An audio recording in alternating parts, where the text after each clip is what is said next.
तर विद्यार्थ्यांनो एका नव्या स्पेशल आणि फ्रेश या सुपर क्लासमध्ये सर्वांचे स्वागत आहे। या सुपर क्लासमध्ये आपण अतिशय महत्त्वाचे जे की प्रश्न असतील आपल्याला तलाठी भरती, पोलीस भरती, वनरक्षक भरती, आरोग्य भरती सर्वांसाठीच अतिशय उपयुक्त असणारे असतील आणि कारणास्तव त्या या सुपर क्लासला सर्वांनीच सुरूपासून शेवटपर्यंत नक्कीच पाहायचं आहे। तसेच तुम्ही चॅनलवर नवीन आला असाल तर सबस्क्राइब लगेच करून घ्या, बेल आयकॉनला प्रेस करून ऑलमध्ये सिलेक्ट करून पण नक्कीच घ्यायचं आहे। सुपर क्लासला सुरुवात करूया। सर्वात पहिला प्रश्न पाहूया। प्रश्न विद्यार्थ्यांनो आपल्यासमोर या ठिकाणी असा आहे, भीरा जलविद्युत प्रकल्प कोणत्या जिल्ह्यात येतो? भीरा जलविद्युत प्रकल्प खालीलपैकी कोणत्या जिल्ह्यात येतो? तर ऑप्शन क्रमांक विद्यार्थ्यांनो आपल्यासमोर या ठिकाणी दोन एक राहील। रायगड जिल्ह्यामध्ये भीरा जलविद्युत प्रकल्प स्थित आहे। पुढचा प्रश्न पाहूया। वैतरणा धरणाच्या जलाशयाला खालीलपैकी काय म्हटले जात असते? वैतरणा धरणाच्या जलाशयास खालीलपैकी काय म्हटले जाते? ऑप्शन क्रमांक 2 योग्य राहील। मोडक सागर असे वैतरणा धरणाच्या जलाशयास म्हटले जाते। पुढचा प्रश्न पाहूया।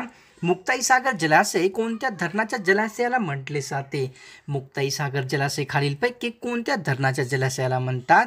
ऑप्शन क्रमांक 4 योग्य राहील। हातनूर धरणाच्या जलाशयाला मुक्ताई सागर असे म्हटले जाते।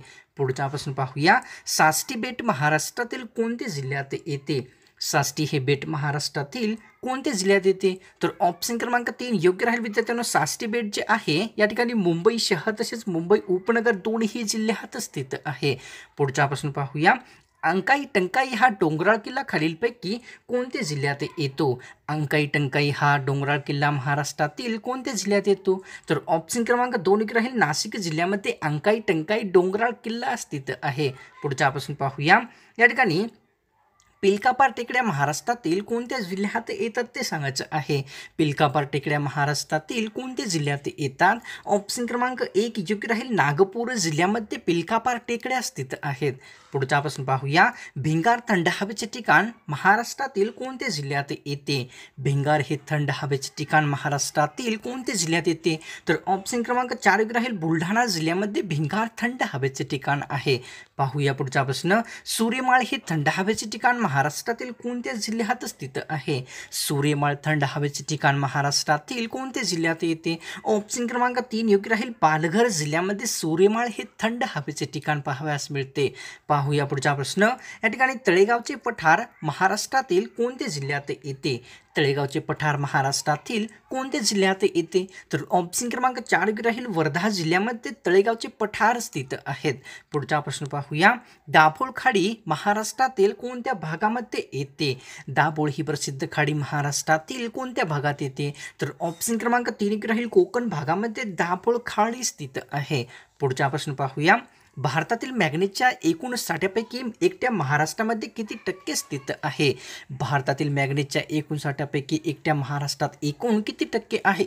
तर ऑप्शन क्रमांक 2 योग्य राहील विद्यार्थ्यांनो। 40% जो साठा आहे मॅग्नेटचा एकूण साठ्यापैकी एकट्या महाराष्ट्रामध्ये स्थित आहे।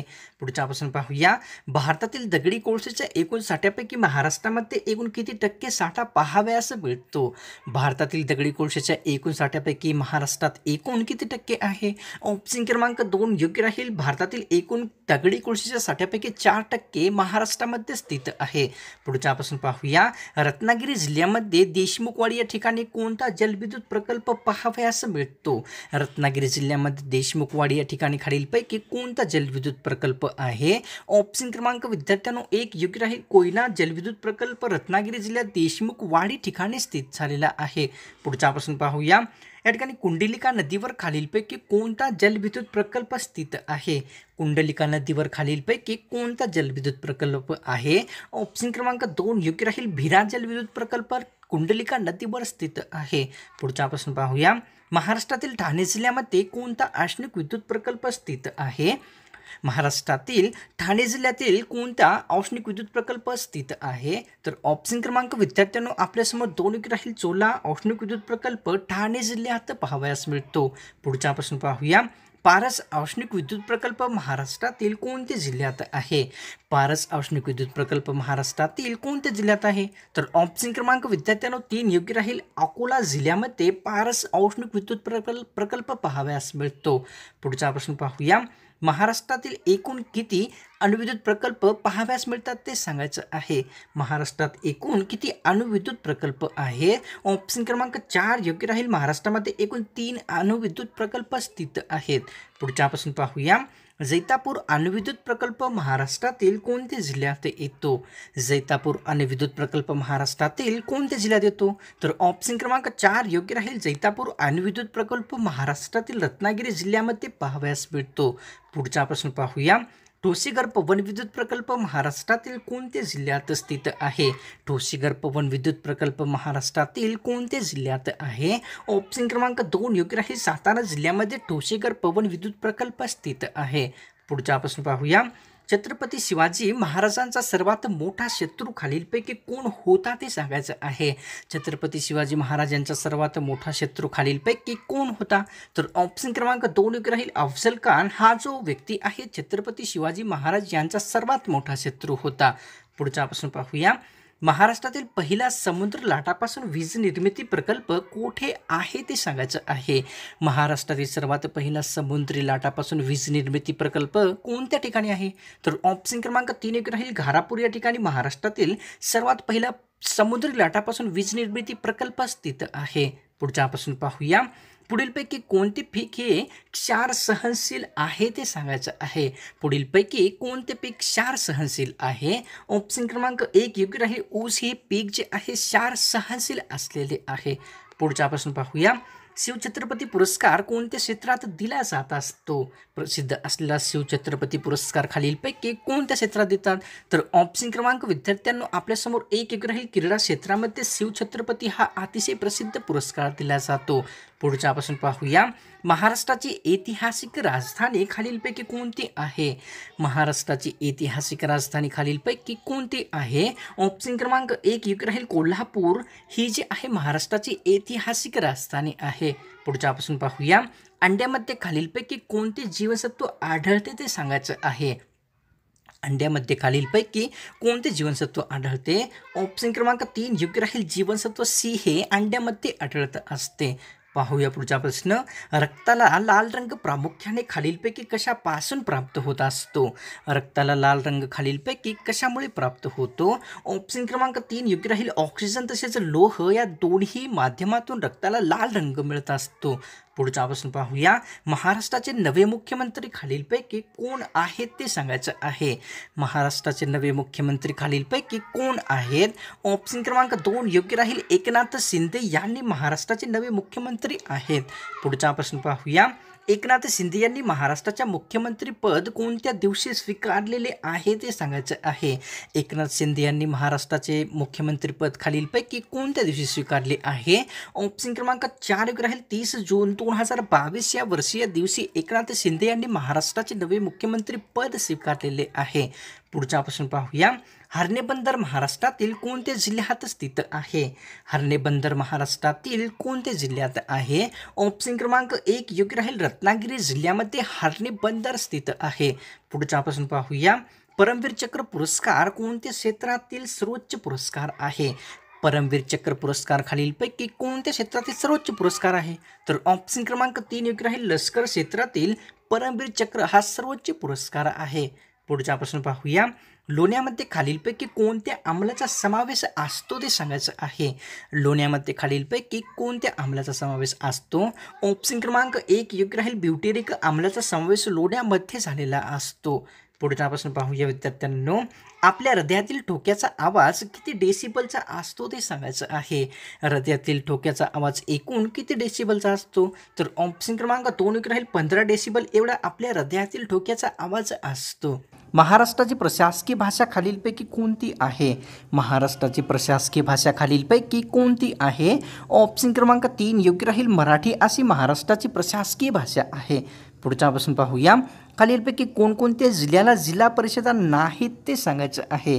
खालीलपैकी कोणकोणत्या जिल्ह्याला जिल्हा परिषदा नाहीत? ऑप्शन क्रमांक 3 योग्य राहील. मुंबई उपनगर तसेच मुंबई शहर या दोन्ही जिल्ह्याला जिल्हा परिषदा नाहीत. पुढच्यापासून पाहूया. भारत देशाचे साक्षरता प्रमाण एकूण किती टक्के आहे? भारत देशाचं साक्षरता प्रमाण एकूण किती टक्के आहे? ऑप्शन क्रमांक 3 योग्य राहील. विद्यार्थ्यांनो 74% एवढा भारतामध्ये साक्षरता दर प्रमाण येतो. पुढच्यापासून पाहूया. महाराष्ट्रातील सर्वात मोठा तालुका खालीलपैकी कोणता आहे? महाराष्ट्रातील सर्वात मोठा तालुका खालीलपैकी कोणता आहे? ऑप्शन क्रमांक 2 योग्य राहील. जत तालुका महाराष्ट्रातील सर्वात मोठा आहे. पुढचा प्रश्न पाहूया. अरबी समुद्राच्या पश्चिमेकडील सखल भागाला काय म्हटले जात असते? अरबी समुद्राच्या पश्चिमेकडील सखल भागाला खालीलपैकी काय म्हटले जाते? ऑप्शन क्रमांक 3 योग्य राहील. खलाटी असे अरबी समुद्राच्या पश्चिमेकडील सखोल भागास म्हटले जाते. पुढचा प्रश्न पाहूया. भरतीचे पाणी नदीच्या मुखापर्यंत जेवढे आत शिरते त्या भागाला खालीलपैकी काय म्हटले जात असते? भरतीचे पाणी नदीच्या मुखापर्यंत जेवढे शिरते त्या आतमध्ये भागाला खालीलपैकी काय म्हटले जाते? ऑप्शन क्रमांक 4 योग्य राहील. त्या भागाला खाडी असे संबोधण्यात येत असते. पुढचा प्रश्न पाहूया. बाणकोट खाडी महाराष्ट्रातील कोणत्या भागात येते? बाणकोट खाडी ही खालीलपैकी कोणत्या भागात येते? ऑप्शन क्रमांक 3 योग्य राहील. विद्यार्थ्यांनो, कोकण भागामध्ये बाणकोट खाडी स्थित आहे. पुढचा प्रश्न पाहूया. या ठिकाणी वसईची खाडी महाराष्ट्रातील कोणत्या भागात स्थित आहे ते सांगायचं आहे. वसईची खाडी महाराष्ट्रातील कोणत्या भागात येते? ऑप्शन क्रमांक 3 योग्य राहील. कोकण भागामध्ये वसईची खाडी देखील स्थित आहे. पुढचा प्रश्न पाहूया. सप्तशृंगी शिखर महाराष्ट्रातील कोणत्या जिल्ह्यात येते? सप्तशृंगी शिखर महाराष्ट्रातील कोणत्या जिल्ह्यात येते? ऑप्शन क्रमांक विद्यार्थ्यांना 2 योग्य राहील. नाशिक जिल्ह्यामध्ये सप्तशृंगी शिखर स्थित आहे. पुढचा प्रश्न पाहूया. हरिश्चंद्रगड हे शिखर महाराष्ट्रातील कोणत्या जिल्ह्यात येते ते सांगायचं आहे. हरिश्चंद्रगड हे शिखर महाराष्ट्रातील कोणत्या जिल्ह्यात येते? ऑप्शन क्रमांक 4 योग्य राहील. अहमदनगर जिल्ह्यामध्ये हरिश्चंद्रगड हे शिखर स्थित आहे. पुढचा प्रश्न पाहूया. महाराष्ट्र पठाराची निर्मिती कशाच्या उद्रेकाने झालेली आहे? महाराष्ट्र पठाराची निर्मिती खालीलपैकी कशाच्या उद्रेकाने झाली आहे? ऑप्शन क्रमांक 4 योग्य राहील. ज्वालामुखीच्या उद्रेकाने महाराष्ट्र पठाराची निर्मिती झालेली आहे. चिंचोली हे थंड हवेचे ठिकाण महाराष्ट्रातील कोणत्या जिल्ह्यात आहे? चिंचोली थंड हवेचे ठिकाण महाराष्ट्रातील कोणत्या जिल्ह्यात येते? ऑप्शन क्रमांक 2 योग्य राहील. बीड जिल्ह्यामध्ये चिंचोली हे थंड हवेचे ठिकाण स्थित झालेले आहे. तर पाहूया पुढचा प्रश्न या ठिकाणी काय आहे. नरनाळा हे थंड हवेचे ठिकाण महाराष्ट्रातील कोणत्या जिल्ह्यात स्थित आहे ते सांगायचं आहे. नरनाळा हे थंड हवेचे ठिकाण महाराष्ट्रातील कोणत्या जिल्ह्यात येते? ऑप्शन क्रमांक 3 योग्य राहील. अकोला जिल्ह्यामध्ये नरनाळा हे थंड हवेचे ठिकाण आहे. पुढचा प्रश्न पाहूया. या ठिकाणी अवचितगड हा डोंगराळ किल्ला महाराष्ट्रातील कोणत्या जिल्ह्यात येतो? अवचितगड हा डोंगराळ किल्ला महाराष्ट्रातील कोणत्या जिल्ह्यात आहे? ऑप्शन क्रमांक 1 योग्य राहील. रायगड जिल्ह्यामध्ये अवचितगड हा डोंगराळ किल्ला स्थित आहे. पुढचा प्रश्न पाहूया. महाराष्ट्रामध्ये गोदावरी नदीचे खोरे किती टक्के क्षेत्र व्यापते ते सांगायचं आहे. महाराष्ट्रामध्ये गोदावरी नदीचे खोरे आहे एकूण किती टक्के क्षेत्र व्यापते? तर ऑप्शन क्रमांक विद्यार्थ्यांना 2 योग्य राहील. 49.5% महाराष्ट्रामध्ये गोदावरी नदीचे खोरे हे क्षेत्र व्यापलेले आहे. पुढचा प्रश्न पाहूया. दक्षिण भारताची गंगा असे खालीलपैकी कोणत्या नदीला म्हणतात ते सांगायचं आहे. दक्षिण भारताची गंगा असे खालीलपैकी कोणत्या नदीला म्हणतात? ऑप्शन क्रमांक 3 योग्य राहील. दक्षिण भारताची गंगा असे गोदावरी नदीस संबोधले जात असते. पुढचा प्रश्न पाहूया. कोल्हापूरची जीवनदायिनी असे खालीलपैकी कोणत्या नदीला म्हटले जाते? कोल्हापूरची जीवनदायिनी खालीलपैकी कोणत्या नदीला म्हणतात? ऑप्शन क्रमांक 4 योग्य राहील. पंचगंगा नदीला कोल्हापूरची जीवनदायिनी असे संबोधले जाते. तर पाहूया पुढचा प्रश्न विद्यार्थ्यांनो काय आहे. नाथसागर जलाशय कोणत्या धरणाच्या जलाशयाला म्हटले जाते ते सांगायचं आहे. नाथसागर जलाशय असे खालीलपैकी कोणत्या धरणाच्या जलाशयाला म्हटले जाते? ऑप्शन क्रमांक 4 योग्य राहील. जायकवाडी धरणाच्या जलाशयाला नाथसागर म्हटले जाते. पुढचा प्रश्न पाहूया. कार्यालयात मृत्यू पावलेले भारतातील पहिले मुख्यमंत्री खालीलपैकी कोण होते ते सांगायचं आहे. कार्यालयातच मृत्यू पावलेले भारतातील मुख्यमंत्री खालीलपैकी कोण आहेत? ऑप्शन क्रमांक 2 योग्य राहील. CN अन्नदुराई हे एक असे मुख्यमंत्री आहेत ज्यांनी कार्यालयात मृत्यू पावलेले आहेत. पुढचा प्रश्न पाहूया. पोर्तुगीज संस्कृती भारतातील कोणत्या ठिकाणी आढळते ते सांगायचं आहे. पोर्तुगीज संस्कृती भारतामध्ये खालीलपैकी कोणत्या ठिकाणी आढळते? ऑप्शन क्रमांक 2 राहील. गोवा या ठिकाणी भारतामध्ये पोर्तुगीज संस्कृती आढळते. पुढचा प्रश्न पाहूया. दक्षिण भारतातील सर्वात लांब नदी खालीलपैकी कोणती आहे? दक्षिण भारतातील सर्वात लांब नदी खालीलपैकी कोणती आहे? ऑप्शन क्रमांक 1 योग्य राहील. गोदावरी नदी जी आहे दक्षिण भारतातील सर्वात लांब आहे. पुढचा प्रश्न पाहूया. छोटा नागपूर पठारातील सर्वात उंच शिखर खालीलपैकी कोणते आहे? छोटा नागपूर पठारातील सर्वात उंच शिखर खालीलपैकी कोणते आहे? ऑप्शन क्रमांक 1 योग्य राहील. पारसनाथ हे छोटा नागपूर पठारावरील सर्वात उंच शिखर आहे. विद्यार्थ्यांनो, आजची ही स्पेशल सुपर क्लास मला तर वाटते की सर्वांनाच आवडलीच आहे आणि कारणास्तव त्या या सुपर क्लासला सोडण्याच्या पूर्वी एक लाईक एक कमेंट नक्कीच करायचं आहे. तुम्ही जर चॅनलवर नवीन आला असेल तर सबस्क्राईब लगेच करून घ्या. केल्याच्या नंतर बेल आयकॉनला प्रेस करून ऑलमध्ये सिलेक्ट करून जरूर घ्यायचं आहे. तर मिळतो कोणाला स्पेशल आणि फ्रेश सुपर क्लासमध्ये.